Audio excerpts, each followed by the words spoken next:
અમદાવાદ શહેરમાં વધુ એક વખત બેફામ બનેલા ડમ્પરે નાગરિકનો જીવ લીધો હોવાની ઘટના સામે આવી. નમસ્કાર મિત્રો, હું વિપુલ પટેલ, શિક્ષાપત્રી સંદેશ ન્યૂઝ સત્યની સાથે. એક નજર આજના મુખ્ય સમાચાર પર.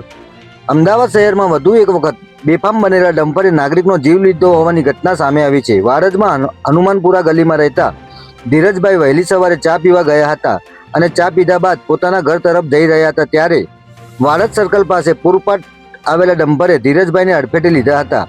આ અકસ્માતમાં ધીરજભાઈને શરીર અને માથામાં ભારે ઈજા થઈ હતી, જેના કારણે તેમનું ઘટના સ્થળે જ મોત નીપજ્યું હતું. અકસ્માત થતાં આસપાસના લોકો ભેગા થઈ ગયા હતા ત્યારે અકસ્માત સર્જાયા બાદ ડમ્પર ચાલક માનવતા નેવે મૂકીને વાહન થોભાવવાને બદલે ત્યાંથી ભાગી છૂટ્યો હતો.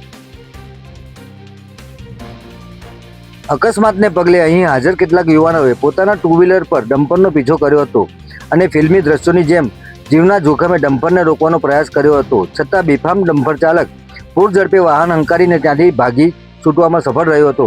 ઘટનાની જાણ થતાં બી ડિવિઝન ટ્રાફિક પોલીસનો કાફલો ઘટના સ્થળે પહોંચ્યો હતો.